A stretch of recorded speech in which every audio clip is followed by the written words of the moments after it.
है आप सबकी। ध्यान मूलम गुरु मूर्ति, पूजा मूलम गुरु पदम, मंत्र मूलम गुरु वाक्यम,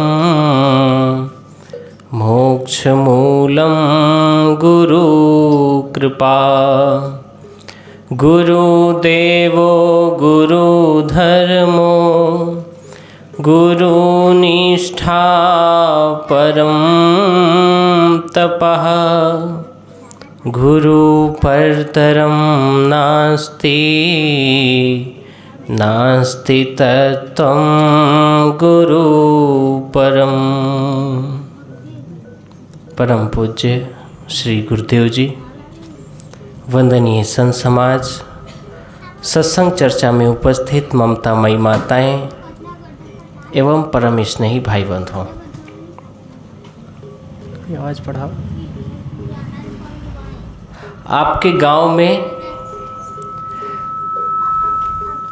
जब मैं पहली बार पूज्य गुरुदेव जी के शरण में आया था, जिस वर्ष में, उस वर्ष में आपके गांव आया था 2016 में, और यही कार्यक्रम हुआ था। 16 के बाद 24 में अब आए हैं। इतने बीच में बहुत सारा आप लोगों ने परिवर्तन देखा होगा। कोरोना काल जैसी महामारी देखी। उस समय की एक घटना याद आ रही है जब हम इस गांव में आए थे। इसी बगल में एक भक्त के यहाँ भोजन था, शायद वो समिति के सदस्य भी हों। तो जो कमरा था उनका, वो कमरे में बहुत कुछ सामान रखा था, और खूब सारा सामान होने के कारण से उसमें कहीं सांप आ गया था। और सांप आया, गुरुजी थोड़ा लेटे थे उस समय, शुरू में आया था, तो मैं एक पल के लिए भी उनको उन्हीं के पास रहता ही था। प्रवचन करना नहीं था, मंच पे और सब संत रहते थे तो उन्हीं के साथ रहते थे। वो सोए थे, हम बैठे थे। थोड़ी दूर पे वो बाबा जोर से चिल्लाया घर का। अब पता नहीं वो हैं कि नहीं है, राम जाने, क्योंकि अब उनका चेहरा भी हमको नहीं याद है, इधर ही घर था थोड़ा। और जोर से चिल्लाए। गुरुजी जग गए, पूछे क्या हो गया, तो कहा कि सांप पकड़ लिया है साहब। उनके पाँव की चमड़ी इतनी मोटी थी कि सांप का दांत उसमें प्रवेश नहीं किया, तो बच गए। और ज़ोर से झटके तो दूर जाके गिरा। हम लोग देखे तो मिला नहीं, सांप पता नहीं कहाँ गया। ये घटना उस समय तो एक घटना, साधारण घटना लगती थी, लेकिन जब इस पर विचार करते हैं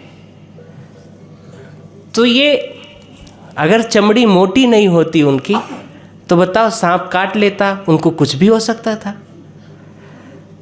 ऐसे ही जब हम विचार रखते हैं, अपने जीवन में धैर्य रखते हैं, तो हमारे ऊपर एक परत होती है।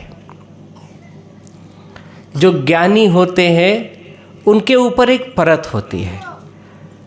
जैसे घर के सामने लोग दीवार, बाउंड्री बनाते हैं, जो इसलिए बनाते हैं कि कोई भी तेज की हवा, धूल मिट्टी डायरेक्ट हमारे पास ना आ जाए, कोई आदमी डायरेक्ट हमारे पास ना आ जाए, तो उसकी एक सुरक्षा कवच बन जाती है। पुराने राजा महाराजा लोग बड़ी बड़ी दीवारें महलों के किनारे बनाते थे, उससे हमारा रक्षा होता था। जो अपने जीवन में संयम रखते हैं, धैर्य रखते हैं, उनको बाहरी जो दुख देने वाली चीज़ें होती हैं वो प्रभावित नहीं कर पाती हैं, और वो सहज ही बच जाते हैं। अगर हमारे आपके भीतर में ज्ञान की आँख है तो एक ऐसा कवच है हमारे आपके पास, कोई कैसा भी हमको आपको बोलेगा, हम आपको बुरा नहीं लगेगा। लेकिन जिनके पास ये आँख नहीं है, ये दृष्टि नहीं है, ये शक्ति नहीं है, वो थोड़ी थोड़ी बातों में झगड़ जाएगा, विवाद कर लेगा। वो बाबा का देखो, अगर बड़े मुलायम हाथ होते, बड़े मुलायम पाँव होते, तो वो हो सकता था कि वो सांप काटता और वो चल बसते। ऐसा भी होता है, आदमी घबरा करके चला जाता है। लेकिन किसान आदमी है, मेहनत किया है तो मजबूत है। ऐसे ही हम लोग, ये तो शारीरिक बातें हो गई, लेकिन मन के स्तर पर भी लोग बहुत कमज़ोर होते हैं, बहुत नाजुक होते हैं। किसी ने थोड़ी बात कह दी तो उनको तुरंत ऐसा लगता है कि उनके ऊपर क्या आरोप लगा दिया, क्या कर दिया। उनका जीवन जैसे थोड़े से चोट लगने से मिट्टी का ढेला फूट जाता है, बिखर जाता है, ऐसे वो बिखर जाते हैं, अपने जीवन में छिन्न भिन्न हो जाते हैं। लेकिन जिनके भीतर में ज्ञान है, जिनके भीतर समझ है, वो बिखरते नहीं हैं। वो गलत परिस्थिति में, प्रतिकूल परिस्थिति में बिखरते नहीं हैं, बल्कि निखरते हैं। हीरा के ऊपर जितना पालिश होता है उतना ही उसमें चमक आती है, उतनी उसकी कीमत बढ़ती है। हमारे आपके जीवन में जितना ये जो दुख कहते हैं ना, परेशानी कहते हैं, संघर्ष कहते हैं, जितना आएगा उतना ही हमारा आपका जीवन सुंदर बनेगा। सोना को जितना तपाया जाता है उतना ही वो चमकदार बनता है, उतना ही उसमें शाइनिंग आती है। आपके जीवन में जो संघर्ष है वो आपके जीवन को चमकाने आया है, आपके जीवन को महकाने आया है। भगवान श्री राम के जीवन में कितने राजा आए इस धरती पर, कितने चले गए, लेकिन उनके जीवन में जो संघर्ष आया उस संघर्ष को उन्होंने हृदय से अपनाया। आपके भीतर में अगर ऐसी समझ है कि आपके जीवन में सही समय या बुरा समय, सुख या दुख, दोनों को आप हृदय से लगाना चाहते हो, उसमें एक भाव के साथ सुख में बहुत ज़्यादा आह्लादित होना, दुख में बहुत ज़्यादा दुखी हो जाना, ये दोनों डिसबैलेंस करती हैं, इसमें कुछ नहीं मिलता है। जो सुख और दुख, अनुकूल प्रतिकूल, दोनों स्थिति में जो शुद्ध रहता है, स्थिर रहता है, उसके जीवन में कभी भी कोई भी परिस्थिति उसको तोड़ नहीं सकती है, कभी वो दुखी नहीं हो सकता है। और उसी स्थिति को आत्म स्थिति कहते हैं। जो है सो है। श्री राम जब राजा बनने को आया तो ऐसा नहीं हो, आजकल जैसे लोग पंच प्रधान जीतते हैं, सरपंच बनते हैं, इतना बैनर, इतना होर्डिंग, इतना कुछ लगाते हैं, देखो उनकी कितने पैसे इसमें खर्चा कर देते हैं। लेकिन श्री राम ने कोई होर्डिंग नहीं छपाई कि चारों तरफ लगा दो पूरे देश में कि कल राजा राम राजा बनेंगे, राम राजा बनेंगे, ऐसी कोई होर्डिंग नहीं लगाई। अपनी स्थिति में रहे, मना करते रहे, और सुबह स्थिति ऐसी बदल गई कि उनको वन जाना पड़ा। राम वन गए तो बन गए। आपके जीवन में कोई गलत परिस्थिति आती है, सासू टेढ़ी मेढ़ी मिली है, तो समझ लो कि आपको मजबूत करने को मिली है। आपका कुछ नहीं होगा। अगर आप, मैंने पहले ही कहा, बाहर की परिस्थिति से आप विचलित नहीं होते हो, परेशान नहीं होते हो, शिकायत नहीं करते हो, तो आपका कोई न बाल न बाका कर पाएगा। आपन तेज सम्हारो आपे, तीनों लोग हाँकते कापे। आप अपने आप को तो पहचानो, कितनी शक्ति आपके अंदर है। राम तो राजा थे, युवराज थे, वो वन में ऐसी परिस्थिति में जब रह लिए, तो हम आप तो बहुत मेहनत किए हैं, बहुत संघर्ष किए हैं। आपको ऐसे समय कभी नहीं आएंगे। आपके जीवन में तो खुशी होनी चाहिए, लेकिन यहाँ इतना तनाव है, इतना उलझन है, इतना अनमोल जीवन को पता नहीं किन किन विचार में, किन किन सोच में हम लोग जो है जाने दे रहे हैं। साहब कह रहे हैं इससे कोई लाभ नहीं होगा। लाभ तब होगा जब हम जीवन को समझेंगे, जीवन को समझने का मतलब ये नहीं है कि खूब पैसे कमा लो, खूब प्लाट बना लो, मकान बना लो, बस जीवन सुंदर हो जाएगा। जीवन ऐसे सुंदर नहीं होता है जब तक शुद्ध विचार नहीं होगा, पवित्र हृदय नहीं होगा।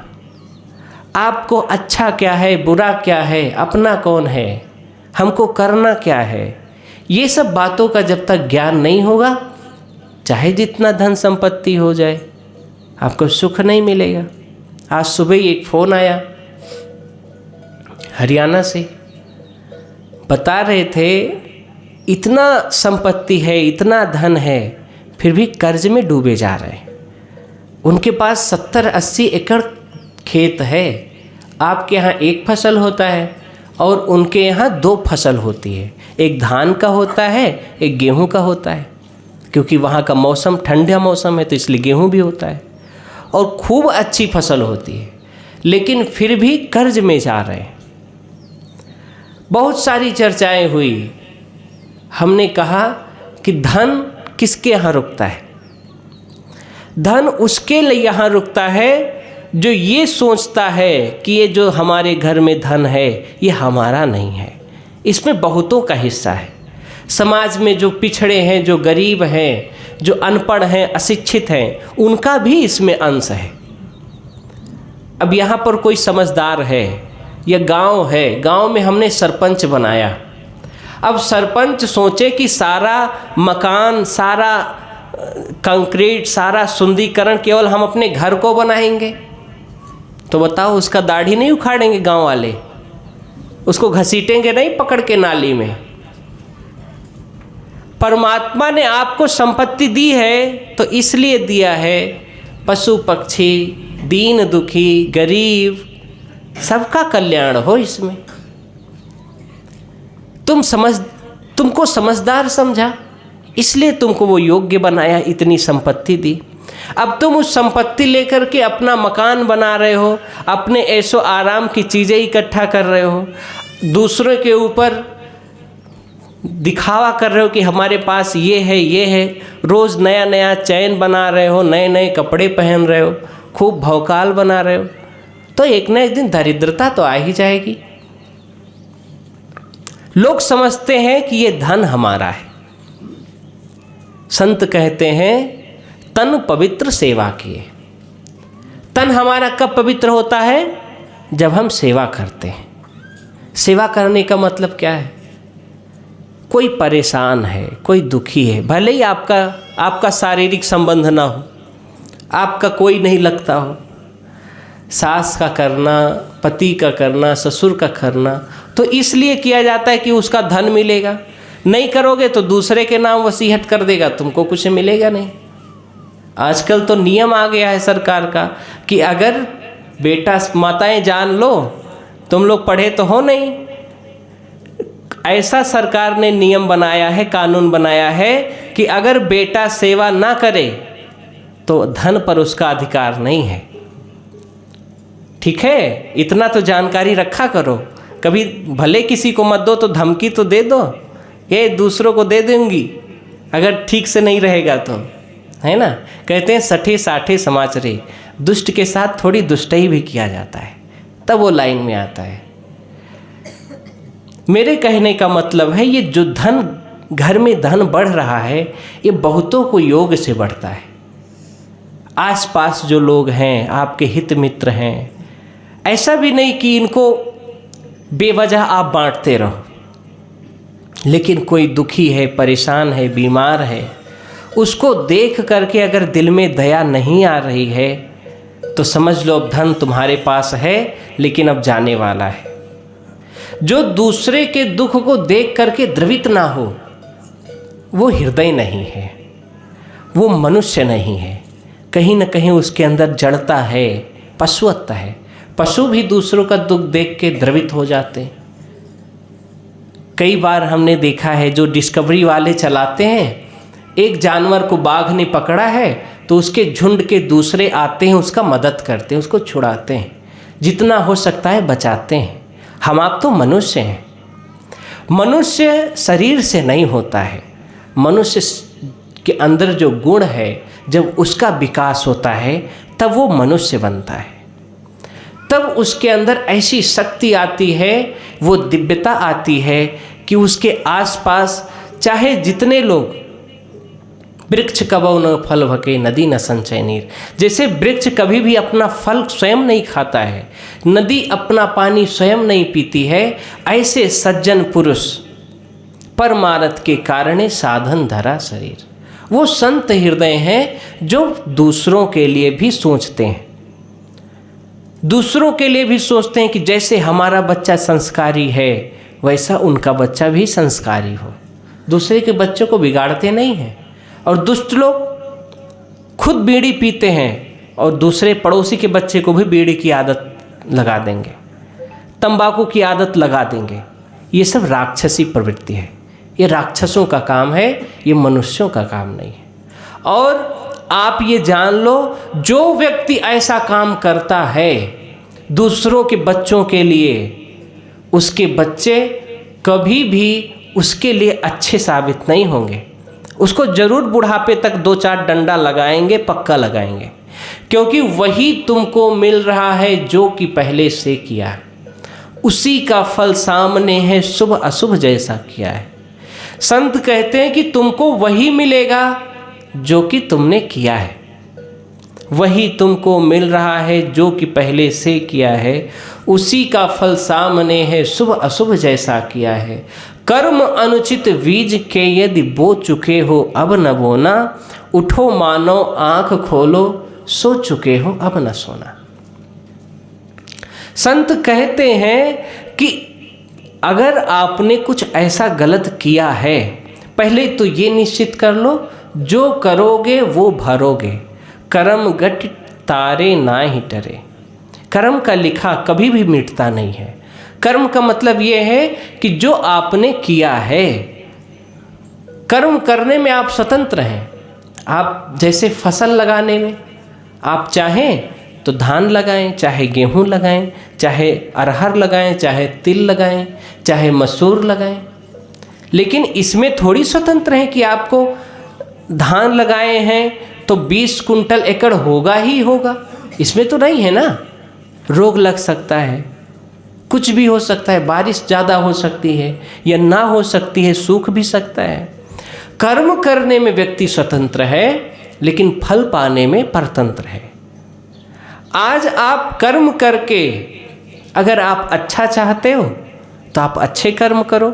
आप चाहते हो कि आपके बच्चे आपका ध्यान रखें, बुढ़ापे में आपको माने, तो उनको अच्छी शिक्षा दो। कहाँ बैठते हैं, किसके साथ रहते हैं, क्या व्यवहार करते हैं, क्या सीख रहे हैं, इस पर थोड़ा ध्यान दो। अगर इन सब चीज़ों पर आज ध्यान नहीं दोगे तो कल कितना भी पश्चाताप करो, कुछ नहीं होने वाला है।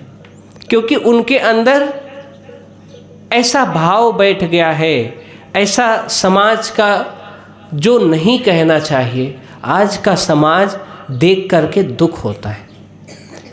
कैसा भी गांव हो, निकलो तो चारों तरफ पान पुकार, लाल लाल पड़ा रहता है। ऐसा लगता है कि यहाँ जंग हुई हो, युद्ध लड़ा गया हो। अब यही बड़े लोग आचरण कर रहे हैं तो बच्चे क्या आचरण करेंगे। शर्म नहीं आती है। लोग हम लोग के सामने भी गुटखा खा के बात करते हैं और कह दो तो नाराज होते हैं। गुटखा खाएंगे, साहब ये देख लो, इसमें ऐसे करना है, यहाँ लगाना है, करना है। हाँ, इतना हंसी लगता है कि बच्चों के सामने जाएंगे तो बच्चे क्या सीखेंगे। पूरा भर कर रखेंगे एकदम। हमको बड़ा गजब लगता है कि ये लोग जीवन जी रहे हैं कि नौटंकी का खेल कर रहे हैं। ये जीवन मिला है, कैसे मिला है? इसलिए सदगुरु कबीर को कहा गया कि कमल कमल पे इनका जन्म, कमल पे अवतार लिए। कमल का मतलब ये है, कमल कीचड़ में रहता है लेकिन वो उससे ऊपर होता है, कीचड़ से ऊपर होता है। उसमें कीचड़ नहीं होता है, वो पवित्र है। ऐसे ही हमारा जीवन हो। संसार में बुराई है, भलाई है, अच्छा है, बुरा है, बहुत प्रकार का, लाखों करोड़ों किस्म के लोग हैं। अच्छे हैं, बुरे हैं, एक से एक खतरनाक हैं। उन सब के बीच में कीचड़ में क्या नहीं होता है, सब कुछ होता है। तो इस संसार में सब कुछ है, उसके बीच में अपना जीवन कमल के तरीके से होना चाहिए, उन सब से उपराम जीवन होना चाहिए। जीवन गंदगी के लिए नहीं मिला है, जीवन जीने के लिए मिला है, आनंद के लिए मिला है, सुख के लिए मिला है। आदमी के मन में जब गंदगी होती है, मन में कीचड़ होता है, तो उसके व्यवहार में भी कीचड़ होता है। व्यवहार का कीचड़ का मतलब यही है, खाना पीना अदुरुस्त है, शुद्ध नहीं है, रहन सहन अदुरुस्त है, शुद्ध नहीं है, उलझा हुआ है। पूज्य श्री गुरुदेव जी पधार रहे हैं, आप लोग थोड़ा सा खड़े हो जाएं, प्रेम से बोलिए सद्गुरु देव की। थोड़ा माताएं चाहे आगे आ जाएं।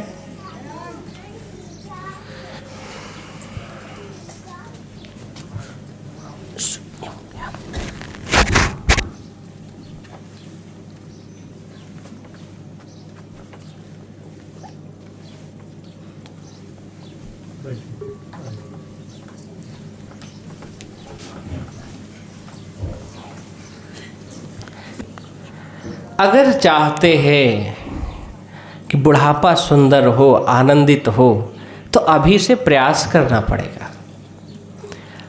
जैसे हम होंगे, ये संसार आईना है। आईना किसको कहते हैं जानते हो? शीशे को। कभो कभो बोल दिया करो, शीशे को आईना कहते हैं। आईना में जैसे मुख बनाओगे वैसे ही उसमें दिखेगा। तो अगर चाहते हो कि हमारा मुंह टेढ़ा मेढ़ा ना दिखे, हम जैसे हैं वैसा दिखे, तो हमको रुकना पड़ेगा, स्थित होना पड़ेगा, तब हमारा चेहरा सुंदर दिखेगा, जैसे हैं वैसा दिखेगा। हम ये चाहें कि अपनी आंखें मड़ोड़ते रहें, दांत निकालते रहें, अपना चेहरा बिगाड़ते रहें और उसमें सही दिखे, तो मुश्किल है, ऐसा नहीं हो सकता है। आज यही हो रहा है।